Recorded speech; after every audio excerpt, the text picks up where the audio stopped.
By now, Stevie Wonder had finished his set, and there's a tremendous tension in the place. Jagger and the Stones were all set to go on, and I waited for him in a room while somebody took some pictures of him with a prize fighter out in the hall. There are weird things always going on backstage at Madison Square Garden. Probably right now as we sit here they are, but he eventually came inside and allowed me to inflict myself on him again right before going on, which I think is very nice. As you look at this, it's literally only minutes until he goes outside onto a stage and exudes solid energy to 20,000 people. Notice how calm we both are, even though he had 20,000 people waiting and I had 3 listless staff members waiting for a cab for me. If anybody... Are you all right? I'm just beating the insects off. And they're everywhere. Oh, I thought you got all that. Oh, okay. If anybody tried to see me just before a performance like this, I'd be furious. I didn't know you were so good about things like furious. This. Are you? No, not really. I don't know. That's all right. Yeah.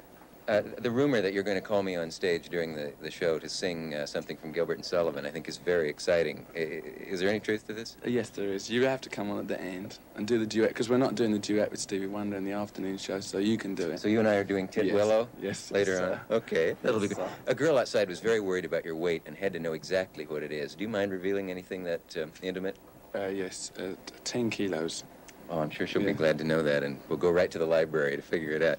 Mick, how do you move around in public? Sort of with a twist and a spin all the No, time. I know that. I mean, could you go from, if you wanted to walk from the hotel over here, have you ever thought of, getting a crew cut? I wouldn't get in, man. The policemen are too heavy out there. Yeah.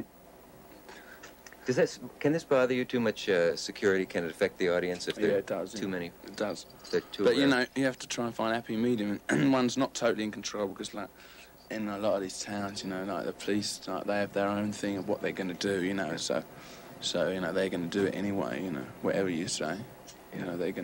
We've got to have X amount of people, or, So it's sort of out of your control. Well, not always, but I mean, you try and talk to them, and some of them are really nice and reasonable, and some of them aren't, Do you ever stand on stage and get a sense of menace or worry, or does it feel about the same each show? Oh, it's too different, yeah. It is different. Yeah, I mean... Can you walk out and tell what it's going to be like that night? Can you say this is a bad night? As soon as you get on there, yeah. Yeah. You know what the audience is like, yeah. Do you read poetry? No. I know. Do you?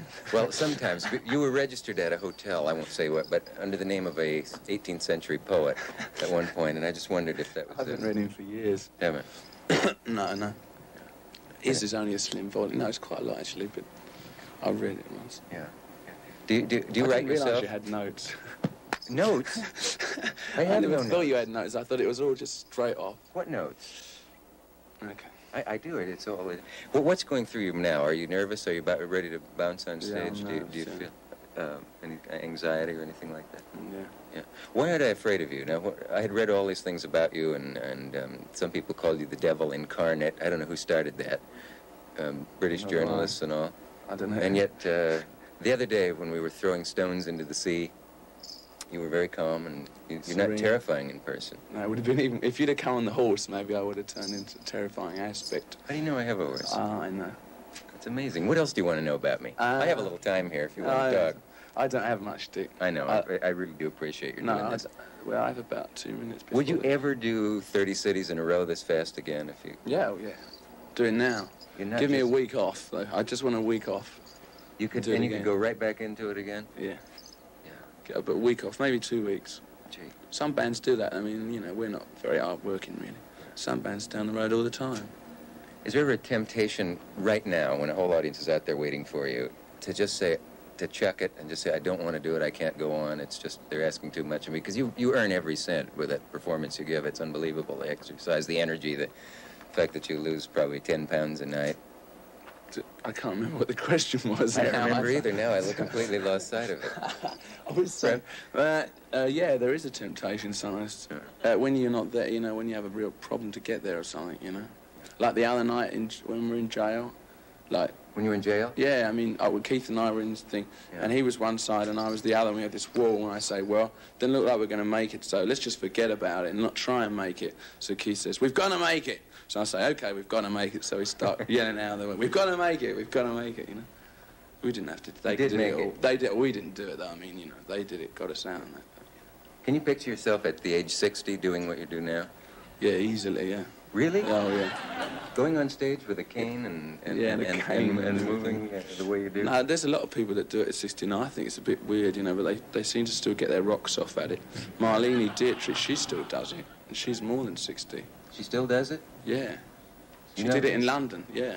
Really? I didn't realize She's more than that. 60. I had rumors that she does, but I didn't know I've got that the she right person. I'm a bit confused at that area there. Falling in love again, never wanted to. I don't know anymore. What am I to do? I can't help it. What am I doing singing? You're doing very well. Do you suppose if we, I don't know if there's your world seems so different, and yet we seem to be able to talk easily. I don't know what it is. You've got this mania for talking, though. I mean, that's why. I don't really. I'm not a natural talker. I could go for months without talking. Are you shy? Could you go for weeks without saying a word to anybody? Yeah, and enjoy I do. it?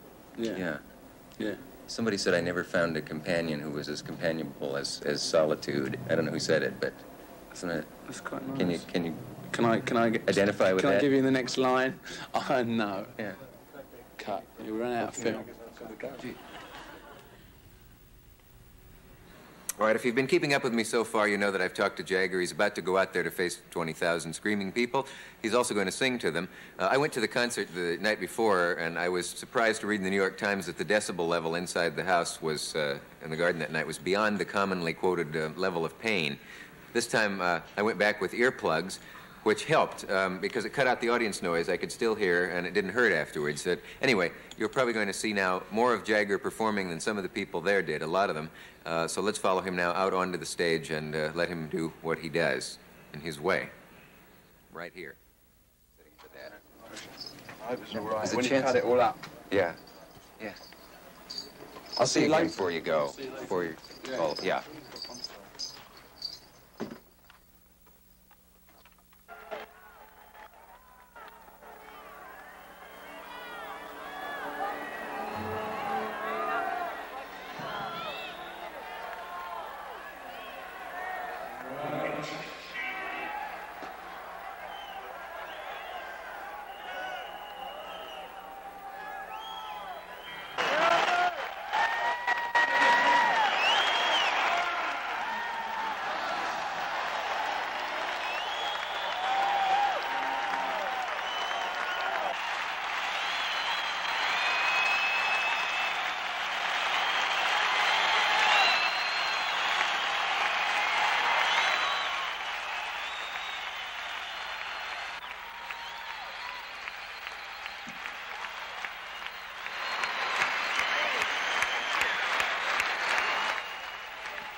Ladies and gentlemen, the Rolling Stones.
Thank you.